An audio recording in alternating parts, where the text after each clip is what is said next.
I should congratulate all the faculty members and management of ACS Engineering College and all the graduating students for their hard work and a very well organized passing graduation day parade. And I was really impressed the kind of discipline which the students displayed. I can wish them best for the future. This is a very state-of-art institutions. I understand that they are making Dr. MGR ACS satellite also, which is very good step in imparting the practical education to the students. This is nothing what happens rather than theory. If they are involved in practicals, it will really give value to the student. I have seen that when I have started the Kansai satellite making competition, there were 80 teams those who have applied. Final 28 team event. But because of their practical experience, all reported 100% placement. So practical training, they are with practical and academic excellence, both the thing. Dr. MGR institution, ACS institutions are doing a very good work. I wish all the best for them. Thank you for letting me here. So in this situation, would like to give any message to students?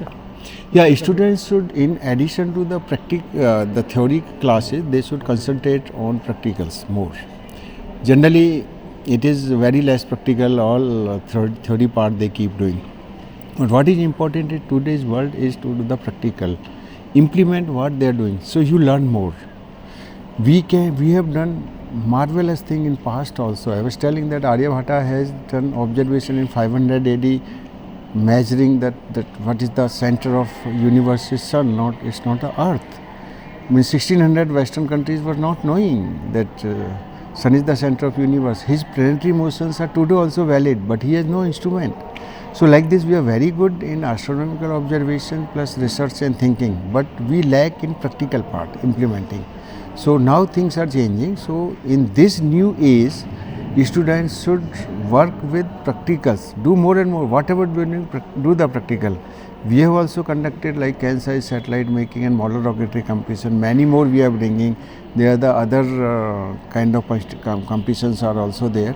So they should concentrate on practicals, and I urge the faculty to impart them practical training. So they will learn, they will implement it, and they will relearn that. So that is my advice to student and faculty. Thank you.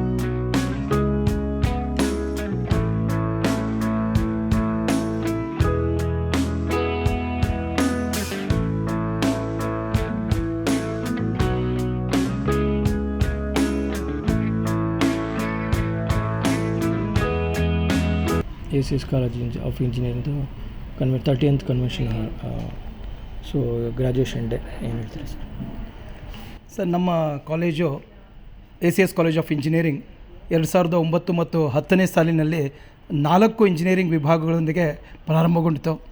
ಈಗ ನಾವು 11 engineering ವಿಭಾಗಗಳನ್ನು ಹೊಂದಿದ್ದೇವೆ ಅಂತ ಹೇಳಲಿಕ್ಕೆ ನಮಗೆ ಭಾಳ ಹೆಮ್ಮೆ ಆಗುತ್ತೆ. ಮತ್ತು ಈಗ BBA BCA ಕೋರ್ಸ್ಗಳನ್ನು ಕೂಡ ನಾವು ಪ್ರಾರಂಭ ಮಾಡಿದ್ದೇವೆ. ಅದೇ ಅಲ್ಲದೆ MCA MBA ಪೋಸ್ಟ್ ಗ್ರ್ಯಾಜುಯೇಷನ್ ಕೋರ್ಸ್ಗಳನ್ನು ಕೂಡ ಈ ಶೈಕ್ಷಣಿಕ ವರ್ಷದಿಂದ ನಾವು ಪ್ರಾರಂಭ ಮಾಡ್ತಾ ಇದ್ದೇವೆ. ಇವತ್ತಿನ ಏನು ಒಂದು ನಾವು ಸೆಲೆಬ್ರೇಷನನ್ನು, ಪದವಿಯನ್ನು ಪಡೆದಿರ್ತಕ್ಕಂಥ ವಿದ್ಯಾರ್ಥಿಗಳಿಗೆ ಒಂದು ಸಂಭ್ರಮಾಚರಣೆಯನ್ನು ಮಾಡಿದ್ವಿ. ಅದು 13ನೆಯ ಒಂದು ಗ್ರ್ಯಾಜುಯೇಷನ್ ಡೇ ಸೆಲೆಬ್ರೇಷನ್ ಆಗಿರುತ್ತೆ. ಸುಮಾರು 272 ವಿದ್ಯಾರ್ಥಿಗಳು ಇವತ್ತಿನ ಈ ಒಂದು ಸಮಾರಂಭದಲ್ಲಿ ಪದವಿಯನ್ನು ಅವರು ಗಳಿಸಿದ್ದಾರೆ. ಮತ್ತು ನಮ್ಮಲ್ಲಿ 6 ಜನ ರಿಸರ್ಚ್ ಸ್ಕಾಲರ್ಸು ಕೂಡ ಇವತ್ತು ಡಾಕ್ಟರೇಟ್ ಪದವಿಯನ್ನು ಪಡೆದಿದ್ದಾರೆ. ಅನೇಕ ವಿದ್ಯಾರ್ಥಿಗಳು ಸ್ನಾತಕೋತ್ತರ ಪದವಿಯನ್ನು ಕೂಡ ಪಡೆದವರಾಗಿದ್ದಾರೆ.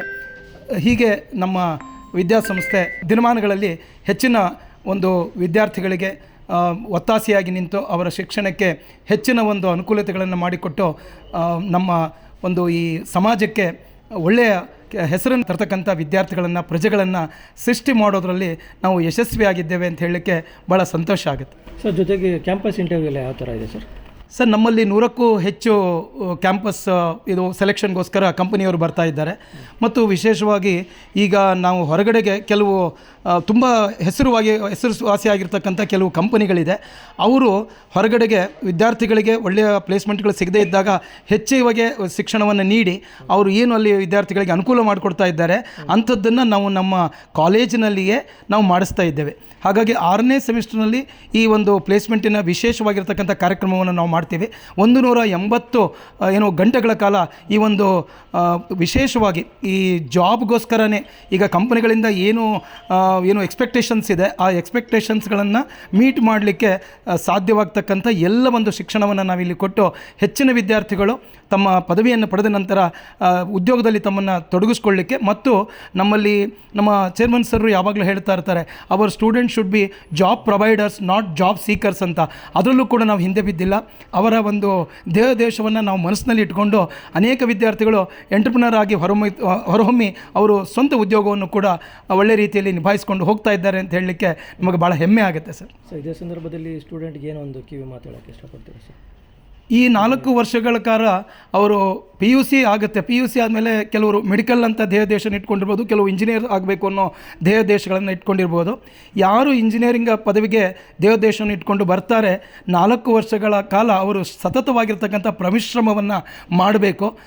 ಮತ್ತು ಇವತ್ತು ಏನು ಎಲ್ಲಿ ಉದ್ಯೋಗ ಅವಕಾಶಗಳಿದೆ, ಏನು ತರಬೇತಿಯನ್ನು ನಾನು ಹೆಚ್ಚಿನ ಪ್ರಮಾಣದಲ್ಲಿ ನಾನು ಹೊಂದಿದ್ರೆ ಅನುಕೂಲ ಆಗುತ್ತೆ, ಯಾವುದ್ರ ಮೇಲೆ ಹೆಚ್ಚಿನ ಕಾನ್ಸಂಟ್ರೇಷನನ್ನು ಮಾಡಬೇಕು, ವರ್ಟಿಕಲ್ಸ್ ಅಂತ ನಾವೇನು ಹೇಳ್ತೀವಿ, ಯಾವುದ್ರದ್ದು ಅವಶ್ಯಕತೆ ಅಂತ ಹೇಳಿ ವಿದ್ಯಾರ್ಥಿಗಳಿಗೆ ನಾವು ತಿಳಿಸಿದಾಗ ಅದರಲ್ಲಿ ಆಸಕ್ತಿ ಇಟ್ಟು ನಾವು ಹೇಳಿದ್ದನ್ನು ಅಭ್ಯಸಿಸಿದ್ರೆ ಖಂಡಿತವಾಗ್ಲೂ ಕೂಡ 4 ವರ್ಷದ ನಂತರ ವಿದ್ಯಾರ್ಥಿಗಳು ಸತ್ಪ್ರಜೆಗಳಾಗಿ ದೇಶವನ್ನು ಕಟ್ಟಲಿಕ್ಕೆ ಒಂದು ಉತ್ಸುಕತರಾಗಿರ್ತಕ್ಕಂಥ ಒಂದು ಯಂಗ್ ಜನ್ರೇಷನ್ ಅಂತ ಹೇಳ್ತೇವೆ, ಆ ಜನ್ರೇಷನಲ್ಲಿ ಅವರು ಕೂಡ ಭಾಗಿಯಾಗ್ತಾರೆ ಅಂತ ಹೇಳಲಿಕ್ಕೆ ನಾನು ಇಷ್ಟಪಡ್ತೇನೆ ಸರ್.